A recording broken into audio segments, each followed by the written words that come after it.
जय गुरु जी, शुक्राना गुरु जी, जय गुरु जी संगत जी। तो गुरु जी की आज्ञा से आज मैं अपना सत्संग सुनाने जा रही हूँ।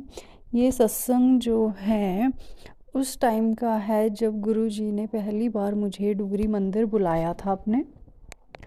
तो गुरुजी ने कैसे मुझे बुलाया, वहाँ पर जाकर मुझे कैसा फ़ील हुआ, ये सब मैं इस सत्संग में बताऊँगी। तो ये बात है जब कोरोना का एक तरह से लॉकडाउन के बाद जब डुगरी मंदिर खुला था, तब ऑनलाइन पास मिल रहा था डुगरी मंदिर जाने के लिए। तो ऑनलाइन मुझे फ़र्स्ट टाइम मतलब जाना था, बहुत एक्साइटमेंट थी। तो ऑनलाइन मैं देख रही थी, पता नहीं था कैसे देखना है, फिर भी चलो उन्होंने स्टेप्स बताए हुए थे कि आप ऐसे ऐसे जाकर वहाँ पर सर्च करो, वहाँ पर आप पास को एक्सेस करो। तो मुझे ध्यान में नहीं है कि पास मेरा मुझे मिल भी गया था ऑनलाइन या नहीं मिला था, मुझे इतना ध्यान में नहीं है। तो हम 4 ने जाना था, मेरे 2 बच्चों ने और हम हस्बैंड वाइफ ने। तो शायद एक हम 2 का शायद पास हो गया था। तो फिर भी डाउट था मुझे कि पता नहीं जा पाएंगे नहीं जाएंगे, वहाँ पर जाने का बन पाएगा कि नहीं, डाउट में थी। दोपहर का ये टाइम था, मेरे ख्याल 2 से 3 बजे के करीब मैं जब पास अपना एक्सेस कर रही थी। तो शाम के टाइम मैं एक तरह से होपलेस थी, डाउटफुल थी। तो शाम के टाइम मुझे गुरुजी का, मैं फ़ेसबुक चला रही थी, उसमें मुझे मैसेज नज़र आया गुरुजी का। तो मैसेज था कुछ ऐसा कि कल जा तू लंगर छक के आई, चाह प्रसाद पी, मैं तेनू ब्लेस करता है। कुछ शायद कुछ इस टाइप का भी था कि तेरे कर्म बड़े पुट्ठे सिगे, मैं तेरे कर्म सिद्धे करते ने, जा तू कल लंगर छकी। तो वो जब मैसेज मैंने पढ़ा तो बहुत रिलेटेबल मेरे को लगा। मुझे लगा कि शायद ये मैसेज मेरे लिए ही है। मुझे था अगर मैं कल मेरा जाने का बन गया, गुरुजी का बुलावा आ गया, तो इसका मतलब ये है कि ये जो मैसेज है ये मेरे लिए ही है। क्योंकि मैसेजेस कहीं आते हैं ना गुरुजी के, तो पता नहीं चलता कि ये मैसेज पर्टिकुलरली आपके लिए है, आपसे रिलेटेबल है या नहीं है।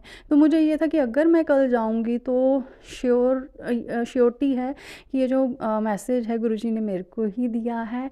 तो कुछ मुझ में होप सी भी आ गई कि हाँ मैं कल जाऊंगी। तो हम लोग निकल पड़े।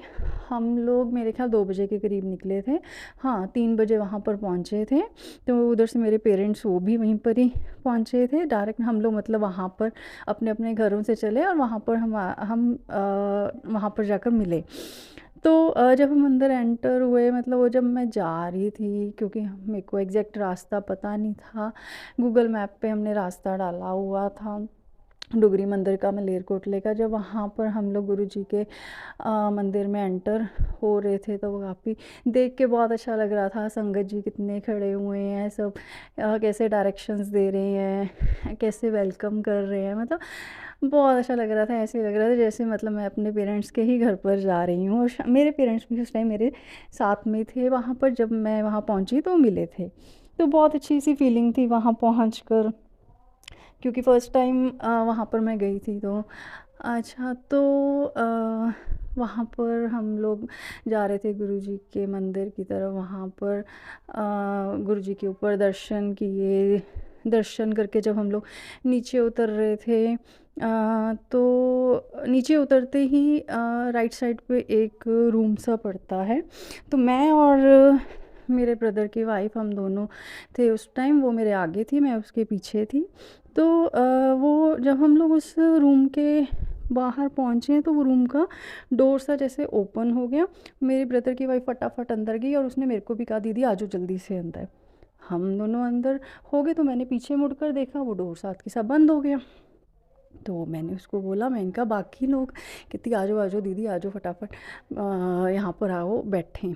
तो अच्छा चलो, मैं फ़र्स्ट टाइम गई थी तो मैं इनका इसको पता है क्योंकि ये तो आते रहते हैं, मेरे को पता नहीं। चलो मैं हम लोग बैठ गए जी। वहाँ पर गुरुजी के सब रूप लगे हुए थे, उनको माथा टेका, इतनी अच्छी फीलिंग आई।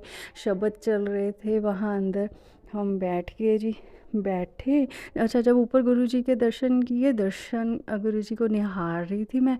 ओहो, आंखों में से आंसू निकली जा रहे थे, निहार रही थी, आंखों में से आंसू निकली जा रहे थे, समझ में नहीं आ रहा था। ऐसे लग रहा था जैसे जानती हूँ मैं मिली हूँ, कितने टाइम बाद मिली हूँ, कुछ समझ में नहीं आ रहा था क्या थी वो फीलिंग। जब नीचे हम लोग वहाँ पर उस रूम में बैठे हैं, तो वहाँ बैठे शब्द चल रहे थे, वो भी बहुत अच्छा लग रहा था। उस टाइम में आंखों में से आंसू से निकली जा रहे थे, कुछ समझ में नहीं आ रहा था। लोग बैठे हुए थे चुपचाप, सब शब्द सुन रहे थे। अच्छा, फिर उन्होंने हमें जल प्रसाद दिया, जल प्रसाद ले लिया। फिर वो ट्रे लेके मतलब चाय प्रसाद दे रहे थे दूसरी संगत को। तो जो मुझे था कि मैं तो चाय पीती नहीं हूँ, लेकिन ये था कि गुरुजी का प्रसाद है, कहते चाय प्रसाद है, इससे पीना चाहिए, ना नहीं करनी चाहिए। तो बाकी जगह मैंने तो आज तक कभी चाय पी नहीं है, तो मुझे था कि हाय मैं कैसे मना भी नहीं कर सकती और पीनी भी है, क्योंकि वो गुरुजी का प्रसाद जो है। अच्छा चलो, आने दो, क्या कर सकते हैं, गुरुजी का आशीर्वाद है, गुरुजी की ब्लेसिंग्स हैं। तो उन्होंने चाय प्रसाद हमें सर्व किया, तो हमने लेकर रख दी। मैंने तो भी देखा भी नहीं था, मैंने तो आंखें बंद करके फिर मैं बैठ गई। तो मुझे था चाय है, चाय अब पीनी पड़ेगी। तो मेरी जो भाभी है उसने मुझे कहा, दीदी ये चाय नहीं है, ये कॉफ़ी है। मैंने कहा क्या? सुन के मैंने कहा क्या क्या कह रही है। एक तरफ से मैं खुश हो गई कि वाह, वो चाय नहीं, चाय तो मैं पीती नहीं हूँ, अच्छा है। मैंने कहा क्या कह रही है तू, क्या ये कॉफ़ी पर चाय सर्व होती? कहती दीदी पी के देखो आप। तो हमने जब पिया, तो वो तो सच में कॉफ़ी निकली। ओहो, इतना खुश, इतनी खुश मैंने कहा, क्योंकि ना वो चाय पीती है ना मैं चाय पीती हूँ। तो जब हम लोग पीकर कॉफ़ी पीकर हम लोग बाहर निकले, तो सबसे पहले हमने यही चीज़ डिस्कस की कि गुरुजी को पता है कि ये चाय नहीं पीती है, तो गुरुजी ने मेरे को कॉफ़ी सर्व की। मैंने कहा वाह गुरुजी, जय गुरुजी, शुक्राना गुरुजी। मेरे को तो खुशी का ठिकाना ही नहीं था। मतलब ऐसी फीलिंग आ रही थी कि आप अपने पेरेंट्स के घर पे आए हो और गुरुजी ने वेलकम किया है, और उनको पता है कि उनकी जो लड़की हैं वो चाय पीती नहीं हैं, तो उन्होंने कॉफ़ी सर्व करवाई। और जाते हुए भी जब उन्होंने हमें वो दिया था, उनका जो प्रसाद की थाली थी, तब उस टाइम पैकिंग चल रही थी, तो पैक्ड हमें थाली सबको सर्व हो रही थी। तो हम लोग कार में से बाहर निकल कर फिर जब वहाँ वो खेत वगैरह बने हुए, वहाँ पर कार रोकी और वहाँ पर हमने खाना खुना स्टार्ट किया। बहुत अच्छी फीलिंग थी, खेत ही खेत थे, हर तरफ हरियाली ही हरियाली थी। और फर्स्ट टाइम मतलब जैसे मूवीज़ में देखते हैं खेत ही खेत होते हैं, तो फर्स्ट टाइम खुद वहाँ पर खड़े होना बहुत अच्छी फीलिंग थी। और लग रहा था कि ये गुरुजी, ये चीज़ मन में आ रही थी कि कभी किसी टाइम गुरुजी भी यहाँ पर घूमते थे, मतलब जब अपने फिज़िकल रूप में थे वो। तो अच्छा, जब जाने लगे, तो मेरे जो फादर हैं, उन्होंने उन खेत जो थे वो छलियों के थे, उन्होंने उसमें से ना मेरे को 5-7 छलियाँ निकाल कर दी कि तू ये ले जा। मैंने कहा अच्छा, मैंने ले ली, बहुत अच्छा लगा। तो मतलब मेरे दिमाग में ये चीज़ आ रही थी कि जैसे बेटियां जो अपने मायके जाती हैं, जो पेरेंट्स हैं आपको खाली हाथ नहीं जाने देते, वैसे ही गुरुजी के जब मैं गांव आई हूँ, गुरुजी के घर पर आई हूँ, तो गुरुजी ने खाली हाथ नहीं जाने दिया मुझे। वो अपने खेत की छलियाँ देखकर उन्होंने भेजा, और वो भी किसके हाथ, मेरे अपने डैडी के हाथ, मेरे फादर के हाथ। तो मुझे बहुत अच्छा लगा। तो ये जो सत्संग है मैं यहीं पर ही समाप्त करती हूँ। गुरुजी की जितनी आज्ञा थी मैंने उतना सुना दिया। तो ज़्यादा से ज़्यादा गुरुजी से जुड़िए, बहुत अच्छा लगता है, गुरुजी की ब्लेसिंग्स पाइए, ज़्यादा से ज़्यादा मंत्र जाप कीजिए। तो जय गुरुजी, शुक्राना गुरुजी, अनंतम शुक्राना गुरुजी महाराज।